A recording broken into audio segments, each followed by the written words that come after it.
Good morning, good afternoon, good evening, not much good depending on your location. Please join in the struggle to liberate our people from the contraption. Like and share videos. Nuro luayo, na nuro luayo. Nuro luayo, na nuro luayo. Ọ dịghị mgbe ike mmadụ ga-akarị ike Chukwu. Ọ dịghị mgbe ike Nigeria ga-akarị ike Biafra. Nna nuro, onye kere ụwa nuro luayo. Nna nuro, Olisa binigwe nuro akwayo. Now, the news updates. Sheik Gumi and co are lamenting that Israel wants to kill top Muslim leaders in Nigeria. I repeat, Sheik Gumi, the terrorist sympathizer, and co, they are lamenting that Israel wants to kill top Muslim leaders in Nigeria. And I am asking myself this question: how does this connect? Israel coming to Nigeria just to kill top Muslim leaders. That means there's something fishy. Why would Israel leave their country just to come into Nigeria to target Muslim leaders? There is something that we don't know. We understand that Nigeria has a military cooperation with Israel. Look at this. The Nigerian Ministry of Defense is actively working with Israel to strengthen military cooperation. This includes enhancing defense ties, exploring joint operations, knowledge exchange, and modernizing defense cooperation. I repeat, enhancing defense ties, exploring joint operations, knowledge exchange, and modernizing defense cooperation. A new bilateral defense agreement is also being explored to foster technical collaboration in the defense industry development. That is Nigeria and Israel. We know how Israel is technically good when it comes to military equipment. And the government of Bola Ahmed Tinubu had to form a military cooperation with Israel. This has angered northern Nigeria. This is something that northern Nigeria is standing up against. That is why, for the past few weeks, they have arrested two top terrorist leaders. They have arrested two. Even the Bello Turji is calling on the government, I want to surrender. Nigeria is slowly making progress in arresting these top guys. Now, the same thing they did under Jonathan, they want to do under Tinubu. Jonathan brought in Ihejirika to tackle insecurity. And after a lot of things done by Ihejirika, the North, the politicians, all of them, they were complaining. He's clean us. Why is it that it is now that Gumi, who is the father to these guys, is now lamenting? Since Tinubu came into power, he has said nothing. Under Buhari, he was just saying different things up and down. Let us dialogue with them. Let us do this with them. He was speaking for the bandits. But now, because there is something going on, they are flushing out some of these guys. They are hitting them at their weak point. Now, they have come out to lament. The way they lament during Jonathan. Somebody said that Tinubu is not Jonathan. They can lament all they can. But, you see, North should be brought to his needs. I've told you, anyway you see me, where you see that they are defeating Fulani, now there I stand. Anyway you see restructuring, I stand with you, my brother. See what Tinubu is doing, man, he's hitting northern Nigeria to the core.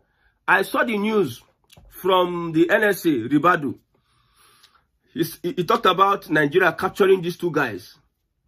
I was expecting the president, Bola Ahmed Tinubu, to take that speech. And he will have brought international bodies to be part of the media that will be part of that press release. I was expecting Bola Ahmed Tinubu to take that speech because it is a major blow on these northern elements that have been terrorizing Nigeria for many years. Northern Nigeria believes that with banditry, they can be able to have a level playing ground of their control. They are using insecurity to control Nigeria. How they bully Jonathan, they were happy, like this is working. All of a sudden, Buhari is threatening Jonathan. El-Rufai is threatening Jonathan. Baboons and monkeys will be soaked in blood. They brought in people to destabilize the government of Jonathan. At the end of the day, they succeeded in what they did with international cooperation. That is why I said Tinubu would have, given that report, broken the news, with the international news agencies coming together to witness what he has done through his government by capturing 2 major leaders connected to Al-Qaeda and other ISWAP terrorist organizations. Now, Sheik Gumi at this point in time is lamenting. Under Buhari, they refused to explore the military tie with Israel. Instead, I saw one Pakistani man.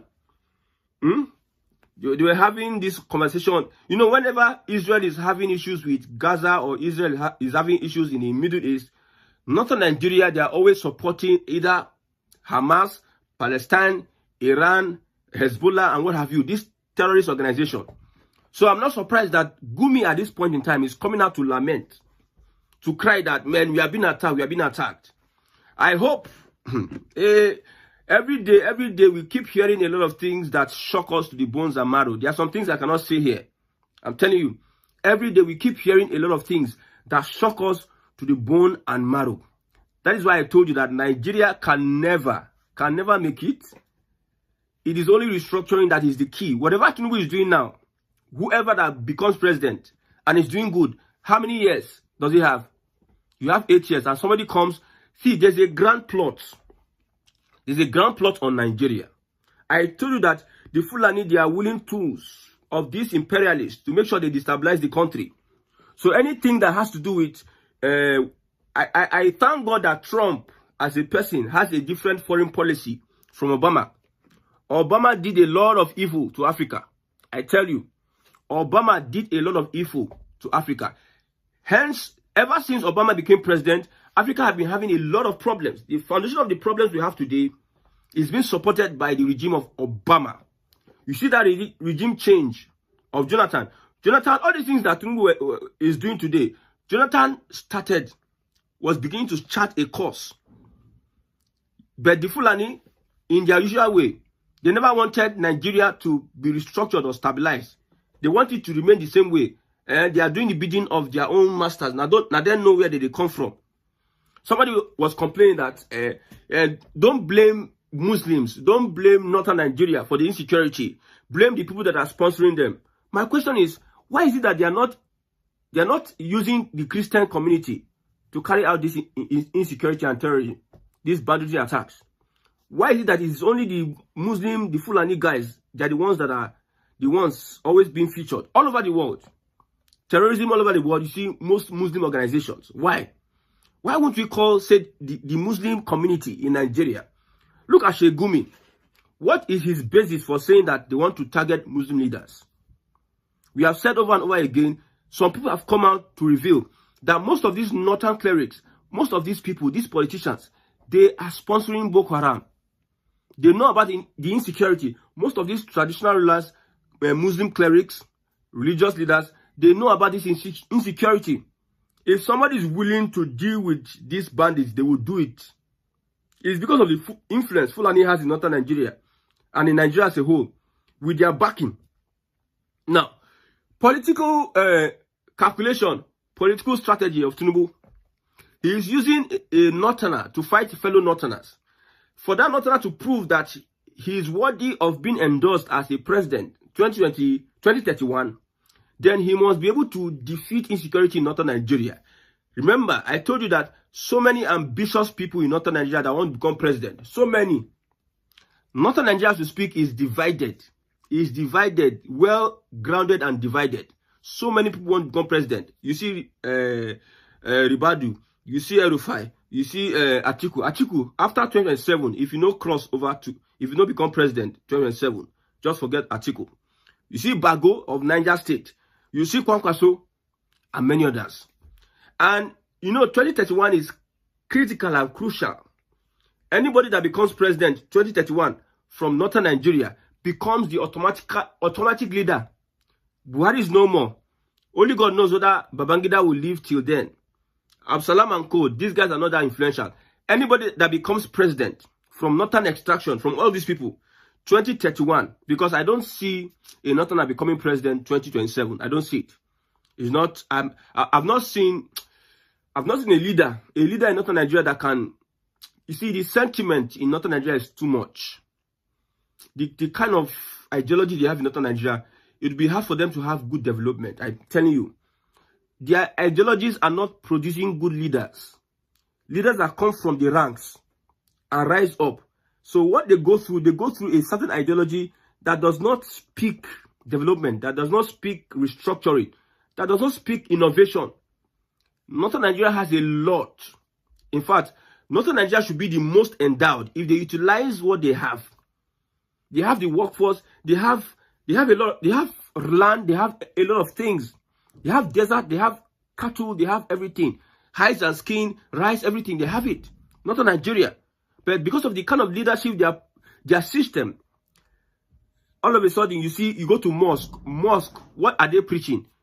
Not technology, not innovation, not development, but religion. Religion in the sense that we are having enemies. You are preaching enemy. Everybody is growing up with always having an enemy in Northern Nigeria. This is a mukafi or what, or is a, like, this one is a Christian. This one, we need to dominate them. We need to kill them. We need to do this. Nigeria is our own. All these Christians, we need to turn everywhere. That is what they are preaching in their heads. My people, on don't hear them now.